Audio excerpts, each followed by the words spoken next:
Puji nama Tuhan, selamat pagi Bapak Ibu Saudara sekalian di dalam nama Tuhan Yesus Kristus. Hari ini kita kembali bertemu untuk kita sama-sama mendengarkan firman Tuhan.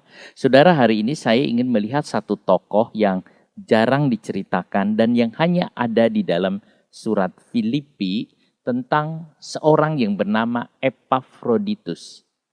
Epafroditus sahabat Paulus. Paulus menyebutnya sebagai saudara, brother, follow worker, teman sekerja, dan follow soldier, teman seperjuangan atau teman sesama prajurit Kristus. Filipi 2 ayat yang ke-25 sampai 30. Saya akan baca. Sementara itu kuanggap perlu mengirimkan Epafroditus kepadamu, yaitu saudaraku dan teman sekerja serta teman seperjuanganku yang kamu utus untuk melayani aku dalam keperluanku. Karena ia sangat rindu kepada kamu sekalian dan susah juga hatinya sebab kamu mendengar bahwa ia sakit. Memang benar ia sakit dan nyaris mati, tetapi Allah mengasihani dia, dan bukan hanya dia saja, melainkan aku juga, supaya duka citaku jangan bertambah-tambah. Itulah sebabnya aku lebih cepat mengirimkan dia, supaya bila kamu melihat dia, kamu dapat bersuka cita pula dan berkurang duka citaku. Jadi sambutlah dia dalam Tuhan dengan segala sukacita dan hormatilah orang-orang seperti dia.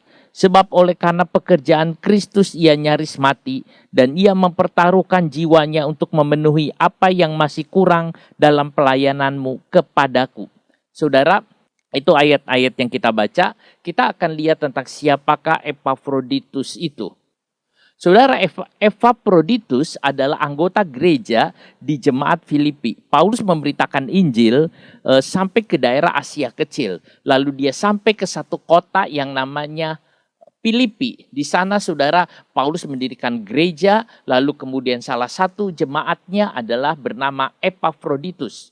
Saudaraku, kalau saudara membaca tentang Epafroditus, saya memperhatikan ia seseorang yang memiliki roh belas kasihan dari Tuhan. Hatinya itu mudah tersentuh.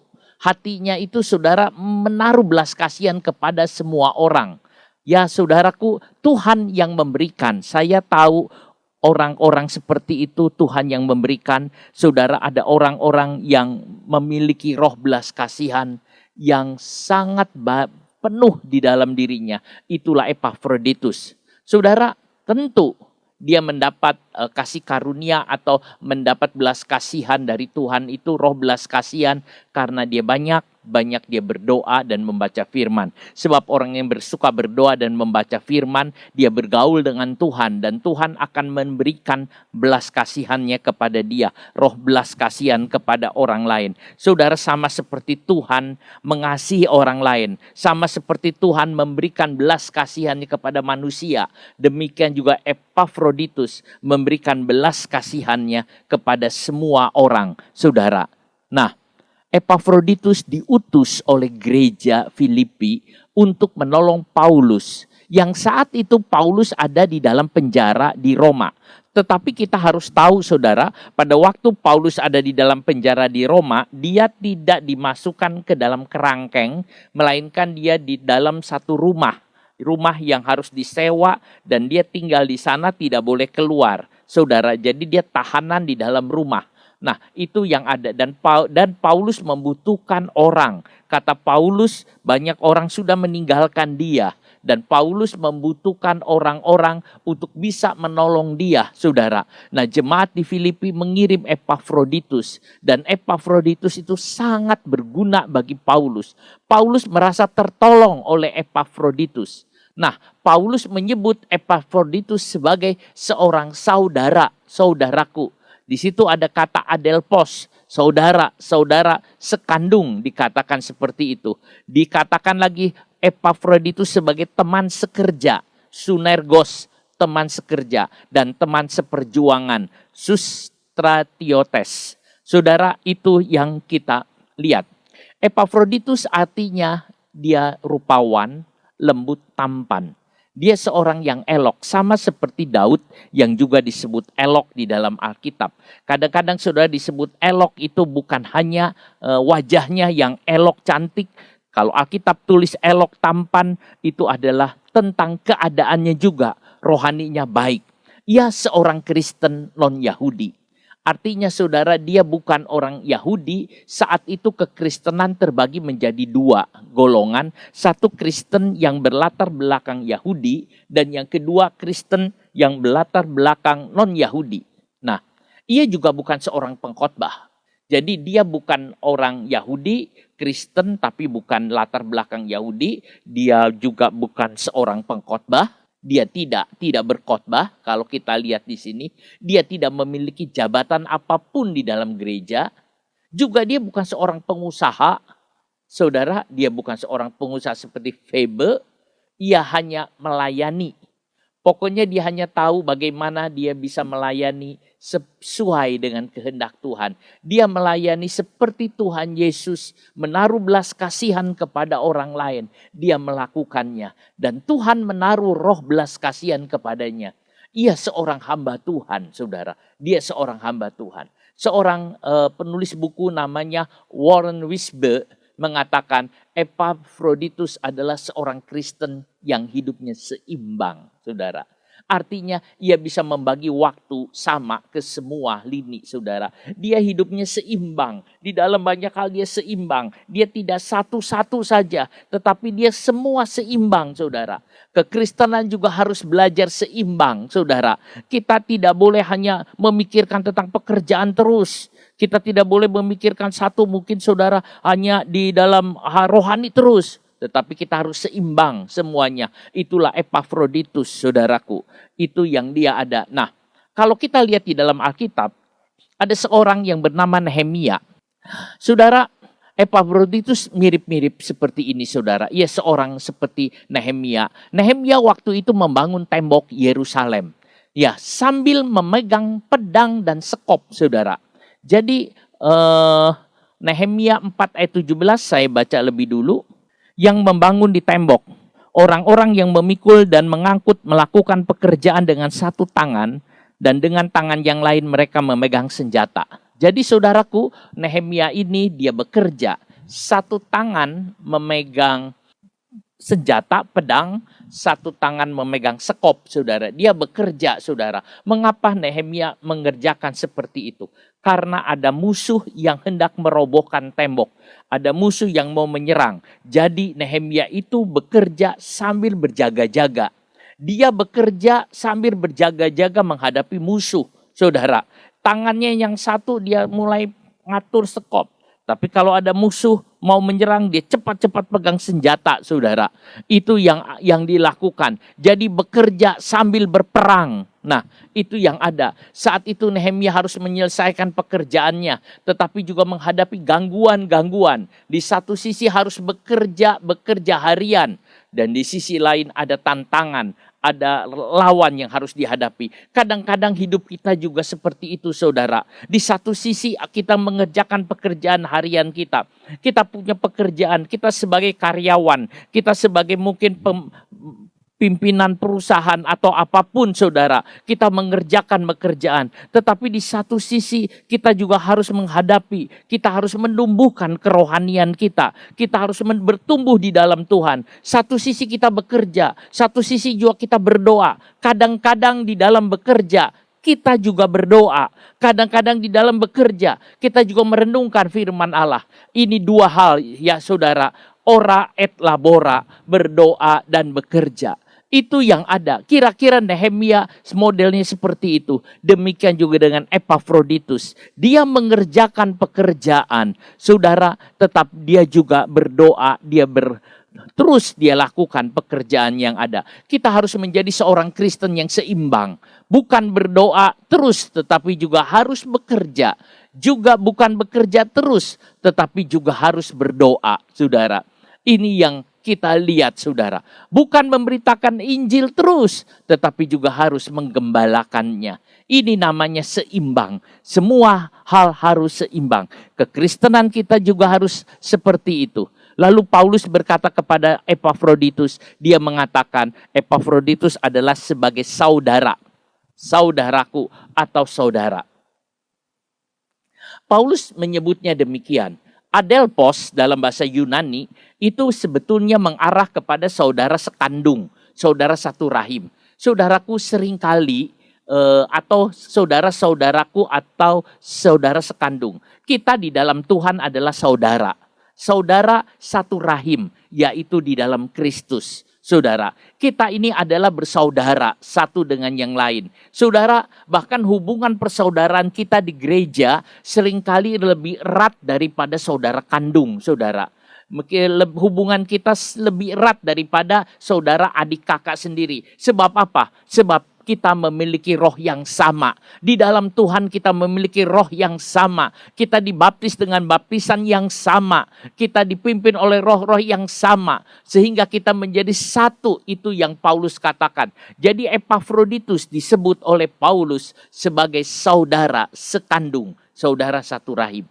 Saudara, sesama saudara mungkin ada perselisihan paham. Tetapi dengan cepat bisa didamaikan kembali. Sebab tidak ada perseteruan yang berlangsung lama di dalam keluarga Kristen, saudara. Itu yang kita lihat. Paulus menyebut Epafroditus sebagai rekan sekerja. Rekan dalam pekerjaan. Rekan sekerja biasanya harus satu visi, satu tujuan. Jika tidak bisa satu visi, satu tujuan, maka akan terjadi perpecahan, akan bubar, saudara. Rekan sekerja itu satu visi. Paulus dengan Epafroditus satu visi sehingga bisa berjalan dengan baik.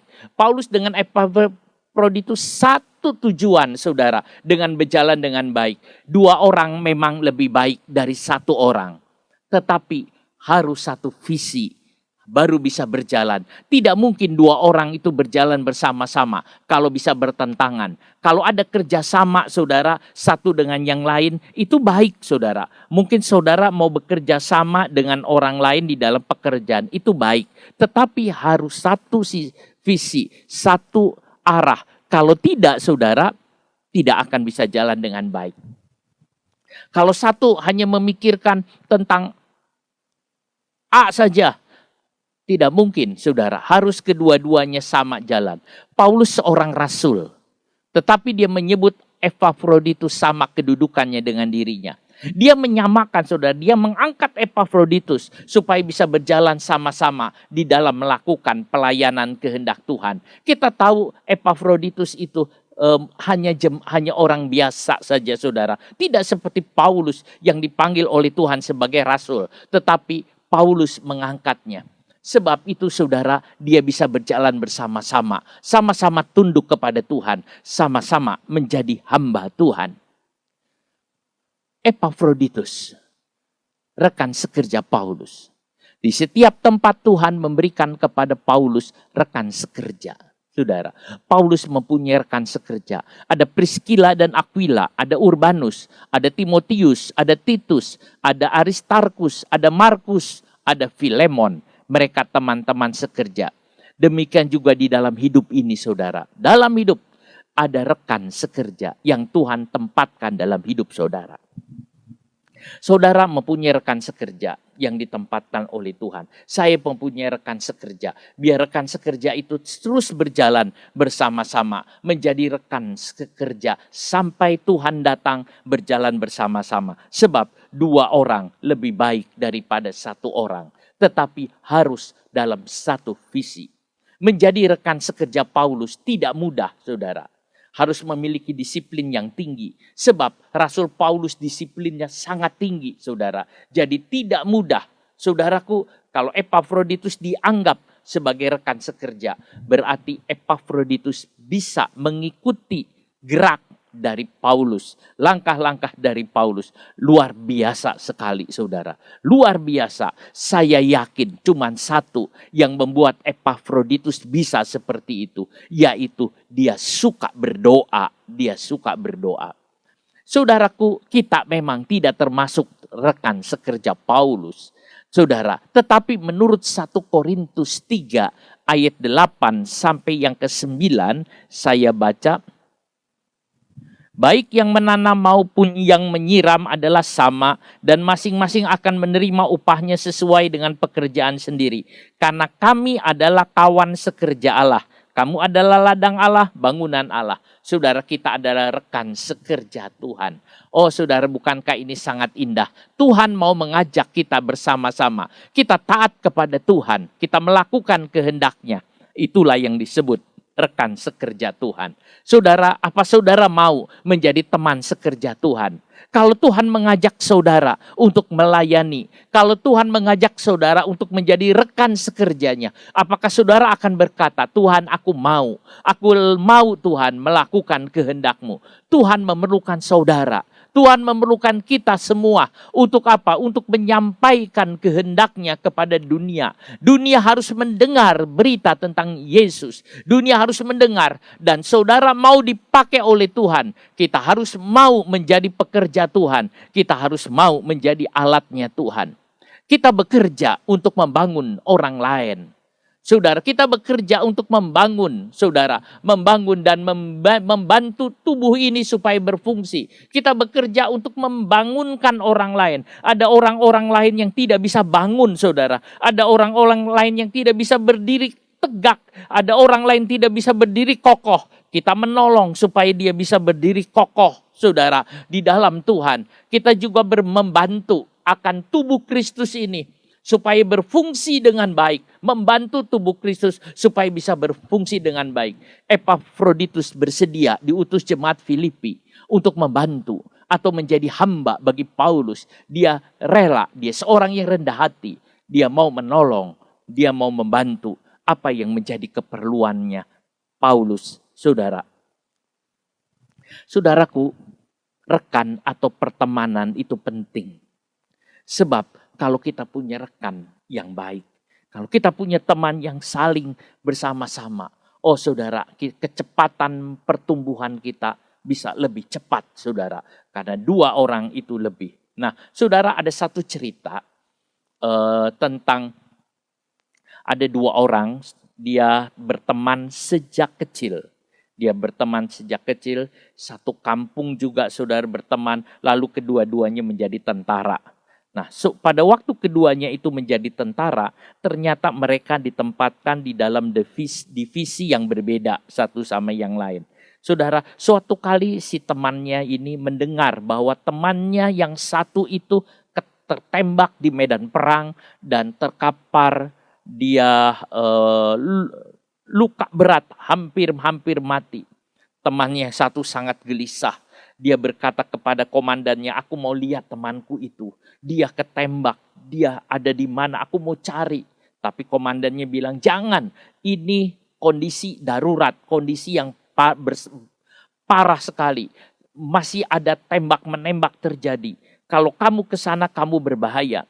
Tetapi dia nekat juga, dia lari, dia cari temannya. Dia pergi, dia cari temannya. Akhirnya dia menemukan temannya yang kondisinya yang sedang parah. Lalu dia bawa temannya itu ke baraknya dia angkut, dia bawa. Dan tembakan itu silih berganti menembak. Dan orang ini kena tembak juga. Akhirnya sampai di barak, lalu yang temannya yang sakit parah itu mati. Lalu dianya juga luka parah. Komandannya bilang, tuh betul kan aku bilang apa? Aku kan sudah kasih tahu, tidak ada gunanya kamu pergi ke sana. Buktinya sekarang temanmu mati kan? Dan kamunya juga luka. Tapi orang ini berkata, Pak Komandan, pada waktu saya sampai di teman saya yang luka, teman saya berkata bahwa aku percaya, aku yakin pasti kamu ke sini. Lalu kemudian dia mati. Saudara, begitu dia yakin, begitu dia tahu, itulah persahabatan. Saudara, ada rekan-rekan yang seperti itu. Saudara, kalau kita lihat. Nah, Epafroditus, seorang rekan yang baik seperti itu, saudara. Itulah dia, itu Epafroditus. Lalu Paulus mengatakan Epafroditus sebagai teman seperjuangan. Saudara, Epafroditus mengatakan dia sebagai teman seperjuangan, teman di dalam peperangan.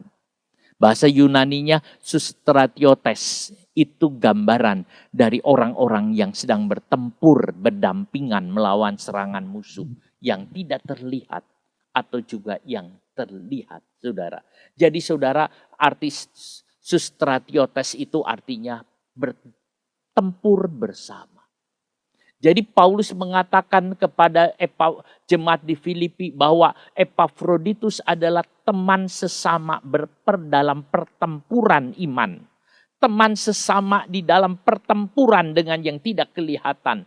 Teman sesama. Saudara, Epafroditus adalah teman Paulus saat Paulus sedang mengalami problem yang besar. Dia adalah pendoa. Dia mendoakan Rasul Paulus. Dia bersama-sama berdoa. Bersama-sama bertempur, saudara. Bersama-sama bertempur. Saudara, kadang-kadang pemimpin juga membutuhkan bantuan doa kepada jemaat. Paulus sering berkata, doakan kami. Waktu Tuhan Yesus di Getsemani, dia diajak murid-muridnya berdoa. Tapi murid-murid tidak bisa menjadi sustratiotesnya Tuhan Yesus. Sebab murid-murid tertidur. Tetapi Epafroditus tidak, saudara. Dia bergumul bersama dengan Paulus. Sebab itu Paulus mengatakan dia teman seperjuangan, teman di dalam peperangan. Musuh kita adalah iblis, dunia dan kedagingan. Walaupun musuh kita sudah dikalahkan oleh Yesus Kristus. Tetapi musuh ini tidak mau menyerah. Dia mau menghancurkan, dia mau menghantam. Tetapi saudara, kita bersama-sama berdoa. Paulus berdoa bersama Epafroditus untuk menghadapi tantangan-tantangan yang ada. Saudara, dan dia menang. Setiap anak Tuhan adalah prajurit yang berperang melawan musuh.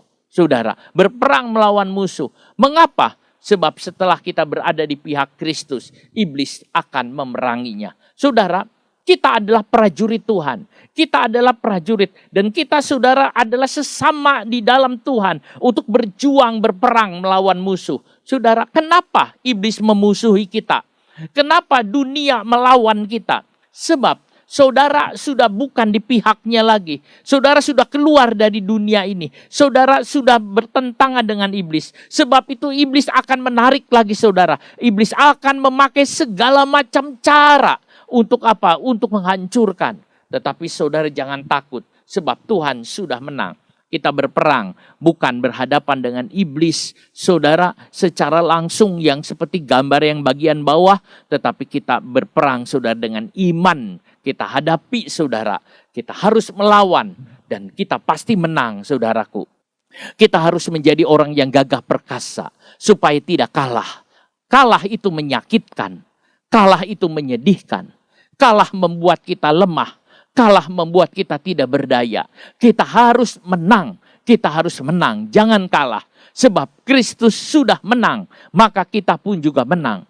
Paulus berkata kepada Timotius, kita harus menjadi seorang prajurit. Prajurit yang baik. 2 Timotius 2 ayat 3 sampai 4. Ikutlah menderita sebagai seorang prajurit yang baik dalam Kristus Yesus. Seorang prajurit yang sedang berjuang tidak memusingkan dirinya dengan soal-soal penghidupannya. Supaya dengan demikian ia berkenan kepada komandannya. Saudara, lihat di sini. Tidak memusingkan dirinya dengan persoalan hidup. Tetapi dia bagaimana menyenangkan komandannya. Dia berperang. Dia berperang. John Gill, seorang yang menulis buku tentang komentari, mengatakan kehidupan setiap orang percaya adalah peperangan. Perang. Dia selalu terlibat dalam perang melawan dosa, melawan setan, melawan dunia. Dan juga sering bertarung dalam iman, berjuang melawan guru-guru palsu dengan memakai seluruh perlengkapan senjata Allah. Saudara, perang katanya. Perang. Saudaraku, saudara jangan takut. Dulu sebelum saudara kenal Yesus, saudara berperang dengan iblis dan kalah. Saudara berperang dengan dunia dan kalah. Saudara berperang dengan daging dan kalah. Tetapi setelah mengenal Yesus, saudara berperang dengan iblis dan menang. Saudara berperang melawan dunia dan menang. Saudara berperang melawan daging dan menang. Karena kita adalah pemenang. Sebab Yesus sudah menang. Saudara, Epafroditus bukan pengkhotbah. Bukan juga guru. Bukan juga gembala. Ia hanya seseorang. Dia hanya orang yang disebut pengisi celah. Pengisi celah. Saudara, kalau saudara lihat misalnya ada lantai, saudara. Dipasang dengan lantai. Maka di tengah bagian lantai itu ada yang namanya celah. Celah itu biasa diisi oleh bubuk-bubuk semen atau apa, saudara, yang disebut nut, saudara, di nut semua supaya itu rapat, supaya nempel jadi satu. Nah, pengisi celah. Epafroditus adalah pengisi celah.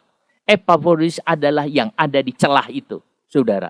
Jadi pekerjaan Epafroditus adalah seperti itu. Dia dibutuhkan untuk memenuhi kebutuhan orang lain. Kalau ada orang lain membutuhkan, dia menolong, dia membutuhkan. Dia hanya mengisi di mana ada yang kosong. Kalau ada yang kosong, dia isi. Di setiap ada yang kosong, dia isi. Dia hanya mengisi di mana ada yang kosong. Dia hanya mengisi. Dia bukan subjek utama, tetapi dia mengisi.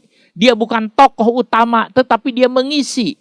Merekatkan, menjadikan satu. Itu yang ada. Di mana ada yang kosong, dia tolong. Ketika Rasul Paulus membutuhkan sesuatu, dia datang membantu, saudara. Itu pelayanannya Epafroditus. Dia melayani apa yang kira-kira itu akan dibutuhkan. Dia melakukan pelayanan seperti itu. Epafroditus seorang yang mau bekerja. Dia tidak tertarik dengan popularitas. Dia tidak ingin menjadi tokoh yang dihormati. Dia orang bersedia ditempatkan dimanapun, asal bisa mengisi yang kosong. Sebab dia tidak mau, karena kosong, karena ada sesuatu, maka akan menimbulkan masalah. Tetapi Epafroditus mengisi. Dia menjadi penyambung mata rantai yang putus. Saudaraku, Epafroditus melakukan pekerjaan ini karena dia belajar dengan Tuhan di sekolahnya Tuhan. Ada banyak pekerjaan, tetapi pekerjaan ini adalah pekerjaan mengisi celah supaya tidak ada yang kosong. Kadang-kadang saudara, ada orang memasang jendela, saudara, kacanya getar, saudara. Lalu kemudian dipasang sil, ditaruh sil sekelilingnya. Tujuannya apa? Supaya kacanya itu, saudara, tetap, saudara, tidak getar. Nah, lowongan ada bolong-bolong itu. Itulah Epafroditus. Dia sebagai sil, dia untuk mengatur semua supaya semua jadi rapih dengan dia baik, saudara. Tampaknya itu cuman kecil, tidak, saudara. Dia belajar banyak, dia duduk di kaki Yesus. Dia memiliki satu pekerjaan yang orang lain tidak mau kerjakan dan dia kerjakan. Orang seperti ini hanya satu yang dipikirkan, yaitu melayani dengan kasih Tuhan. Melayani dengan kasih Tuhan. Bahkan saudara, dalam kondisi sakit sekalipun, Epafroditus masih melayani. Paulus menyebut pelayanannya ada seperti leitorgos, yaitu seseorang yang melayani untuk kebutuhan. Bukan kebutuhan per orang, tapi kebutuhan satu kota. Kalau satu kota itu membutuhkan sesuatu, misal satu kota itu membutuhkan acara yang mengeluarkan uang banyak dan sebagainya karena satu kota, maka leitorgos itu yang melakukannya. Itulah Epafroditus. Kadang-kadang harus membiayai peperangan. Saudara, kalau kota itu perang dan tidak punya peralatan senjata, maka dia menyiapkan semua. Kadang-kadang saudara mempersiapkan atlet untuk bertanding, yaitu mewakili kota. Itu pelayanannya. Jadi saudara, dia udah melayani saudara di dalam banyak hal. Ia mengeluarkan tenaga, ia mengeluarkan uang, dia mengorbankan hidupnya demi kerajaan sorga. Epafroditus melayani kebutuhan Paulus di penjara. Dan itu tidak mudah, saudara. Itu mengandung resiko yang besar. Sebab dia bisa disebut teman tahanan, teman penjara. Tetapi Epafroditus tidak takut, tidak peduli. Dia tetap ada di sana. Walaupun dia disebut penjahat, dia tidak ada masalah. Saudara, yang penting dia bisa menceritakan, bisa melakukan pekerjaannya seperti yang Tuhan suruh. Saudara, ini pekerjaan yang penting juga. Epafroditus tidak bisa seperti Paulus yang memberitakan Injil kemana-mana. Dia tidak bisa melakukan pekerjaan demikian. Tetapi dia menolong Paulus supaya Paulus bisa lancar di dalam memberitakan Injil. Dia bisa membawa. Ada banyak orang-orang tidak bisa berkhotbah, tidak bisa melakukan pimpin puji-pujian. Tetapi dia bisa memberikan sesuatu. Supaya apa? Supaya pekerjaan Tuhan jalan. Banyak jemaat yang dipakai Tuhan untuk menopang hamba-hamba Tuhan dengan apa yang bisa dilakukannya. Filipi pasal yang kedua ayat 26. Karena ia sangat rindu kepada kamu sekalian. Dan susah juga hatinya sebab kamu mendengar bahwa ia sakit. Saudara, Epafroditus sakit. Dan jemaat di Filipi khawatir sebab sakitnya parah. Bahkan dikatakan di ayat 27, nyaris mati. Tetapi Allah mengasihani dia dan menyembuhkannya. Saudara, di dalam ayat 26 Epafroditus kangen, rindu kepada kamu. Kata Paulus, ia sangat rindu kepada kamu sekalian yang ada di Filipi. Rindu seperti rusa rindu sungai. Rindu untuk ketemu jemaat di Filipi. Sebab jemaat di Filipi juga sangat mengkhawatirkan Epafroditus. Rupanya jemaat di Filipi satu sama yang lain saling menghargai, saling menolong satu dengan yang lain. Ada ikatan batin yang kuat antara jemaat dan Epafroditus. Gereja di Filipi gereja yang baik, saudara. Dalam kesatuan imannya ini. Ini menunjukkan keanggotaan gereja. Epafroditus bahagian dari keanggotaan gereja Filipi. Ketika Epafroditus sakit, jemaat juga mengalami sakit menderita, saudara. Sama dengan seseorang, kalau tubuh ini, tangan ini kena infeksi, maka seluruh bagian tubuhnya juga terasa kena infeksi. Saudara, kalau satu menderita, maka yang lainnya juga menderita. Itulah sebabnya jemaat itu merasakan tentang penderitaan Epafroditus. Dia khawatir dan dia mendoakan. Gereja adalah keanggotaan. Gereja adalah keanggotaan seperti tubuh. Sebab itu saudara, kalau ada satu tubuh kenapa-napa, maka yang lain juga akan terasa. Gereja bukan terpisah-pisah, saudara. Gereja itu satu tubuh, sehingga saling tolong menolong satu sama yang lain. Gereja adalah keanggotaan, ada yang tangan, ada yang kaki, ada yang mata, itu kesatuan, saudara. Itu yang disebut keanggotaan gereja. Saudara adalah anggota gereja. Sebab itu saudara adalah kesatuan, tidak bisa sendiri-sendiri, tidak bisa dipisahkan, saudara. Saudara boleh belajar banyak dari guru-guru lain. Tetapi hanya satu Bapa, saudara. Hanya satu Bapa rohani, saudara. Nah, itu yang ada. Itu yang mengawasi di dalam keanggotaan gereja, saudara. Saudaraku, itu yang ada. Mungkin saudara mendengar pelajaran melalui YouTube dari gereja A, B, C, D, dan sebagainya. Tetapi saudara-saudara belajar di situ karena dia anggap bisa mengajar saudara. Tetapi secara keanggotaan gereja, saudara adalah keanggotaan gereja di tempat ini, saudara.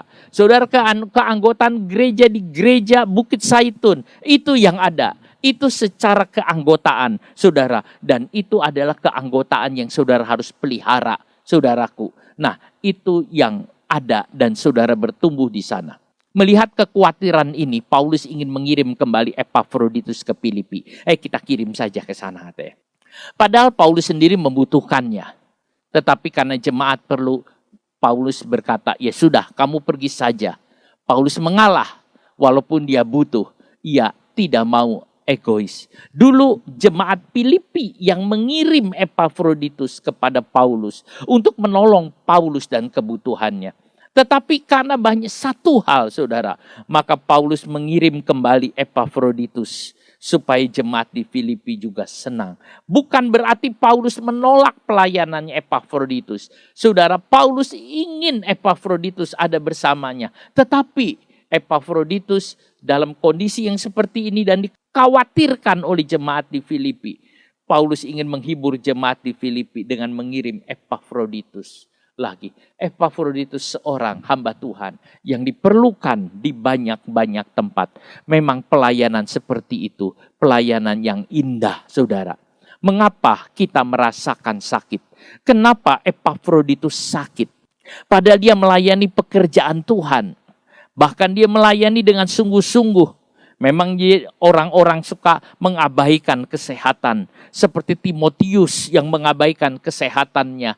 Lalu kemudian Epafroditus juga saudara. Dia melayani sampai dia juga mengalami sakit. Lalu dia melayani. Mengapa ada yang sakit? Mengapa kita merasakan sakit? Mengapa kita merasa sedih saudara? Kenapa ada orang merasa duka cita? Seringkali ada maksud Tuhan di dalam kesedihan seseorang. Seringkali ada maksud Tuhan di dalam penyakit yang dialami oleh seseorang. Saudara, dengan mengalami sakit, orang itu merasakan sedikit penderitaan Kristus. Pada waktu orang berpikir, kenapa aku sakit? Tuhan izinkan supaya dia tahu sakit ini seperti apa. Dan dia tahu bahwa Kristus juga sudah menderita pesakit seperti dia. Saudara, sehingga kita bisa bersandar kepada Tuhan. Sehingga kita bisa datang kepada Tuhan. Sehingga kita bisa berkata kepada Tuhan, Tuhan, aku memerlukan Engkau. Tuhan, aku perlu Engkau. Saudara, itu yang dimaksud. Sehingga kita tahu. Sebab itu percayalah, saudara, Tuhan yang mengizinkan kita sakit.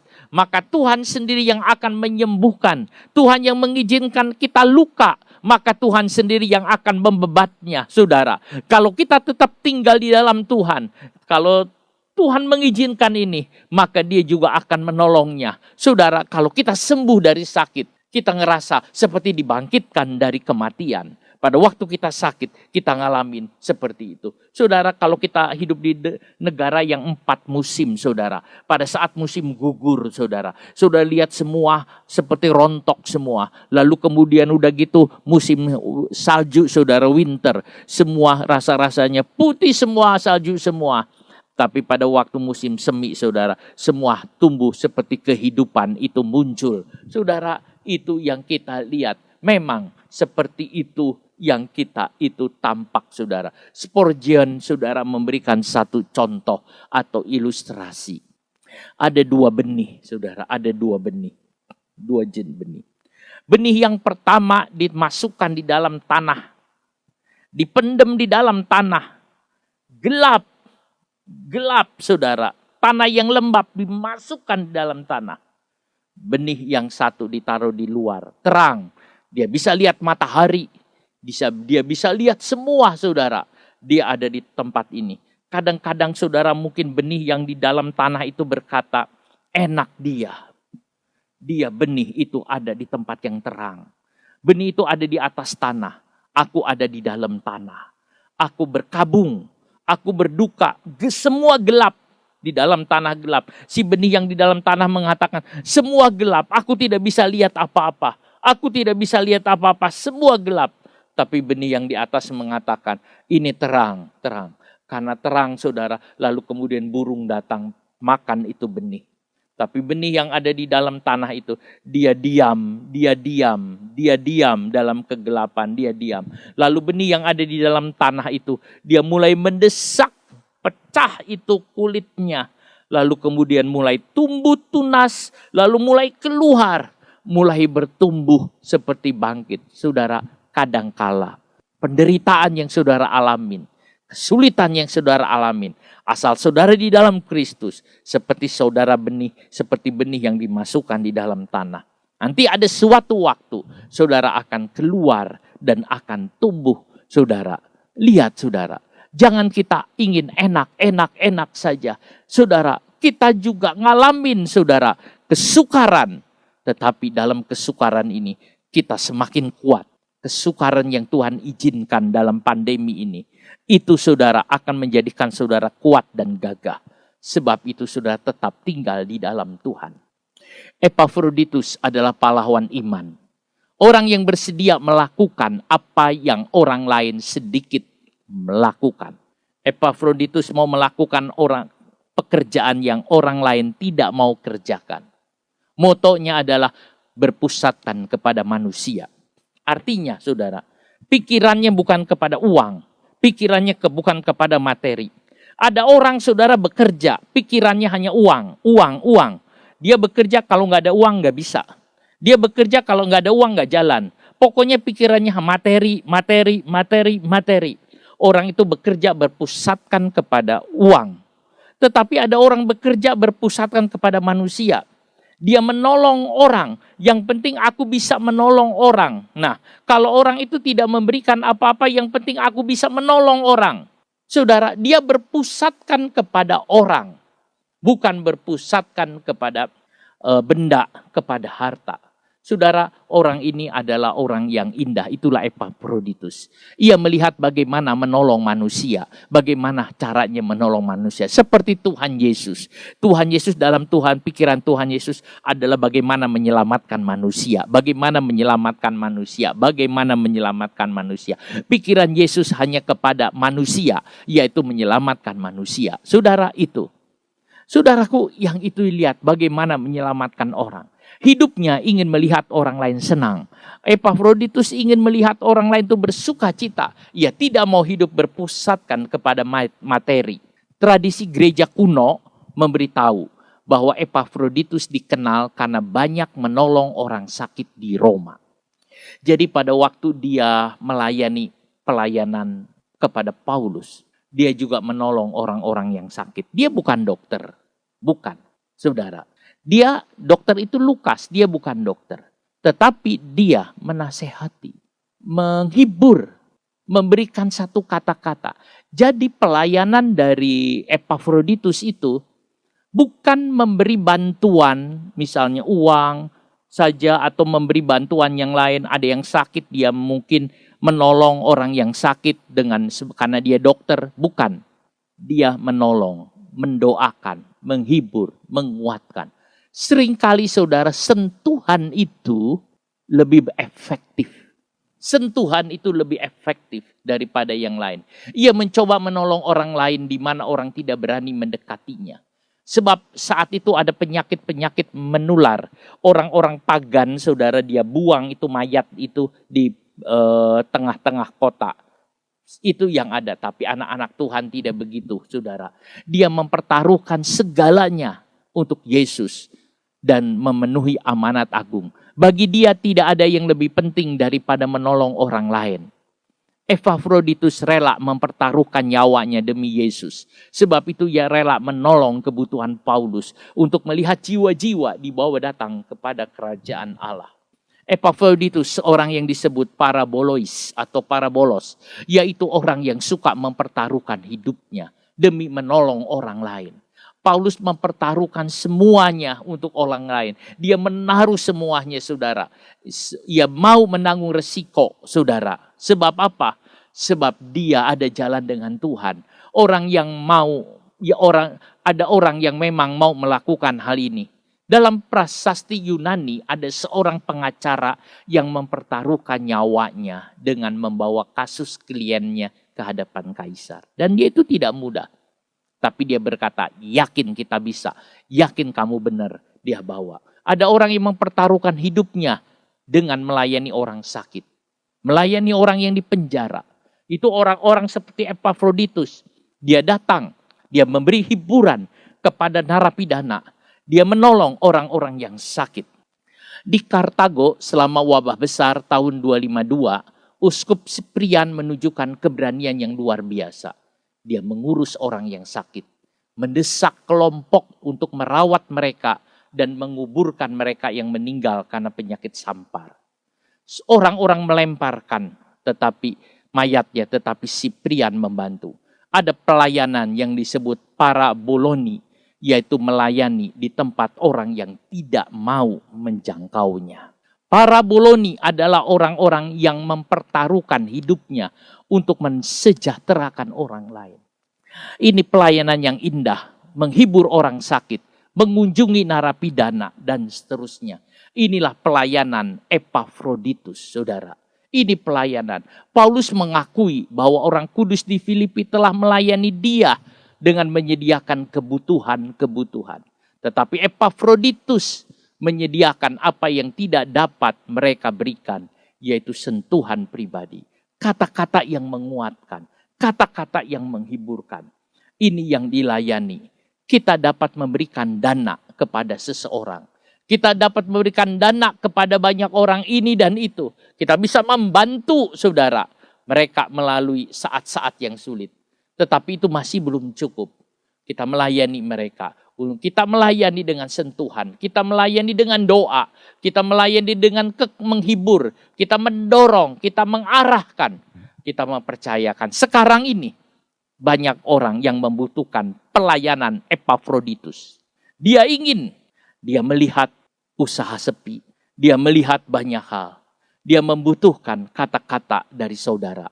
Bahwa Tuhan Yesus yang mengatur semua. Tuhan yang menolong. Tuhan melihat. Dan Tuhan tidak meninggalkan. Dia membutuhkan kata-kata penghiburan. Yang membuat orang itu teguh dan kuat di dalam Tuhan. Menghadapi semua. Mungkin saudara dipakai oleh Tuhan menjadi pelayanan Epafroditus. Kalau Tuhan memberikan kepada saudara roh belas kasihan. Saudara, yang diperlukan adalah sentuhan. Hiburan. Saudara, tolong doakan. Kuatkan saudara. Supaya bisa lewat semua. Epafroditus telah menolong Paulus dengan sentuhan. Dengan demikian ia mewakili Paulus pada waktu ia di penjara. Dia mewakili. Mari saudara, kita belajar dari Epafroditus. Epafroditus yang menolong. Saudara, mari saudara, kita lihat, kita merasakan Epafroditus, orang yang ada. Saudara, dia mau melayani. Melayani. Saudara, kita mau melayani.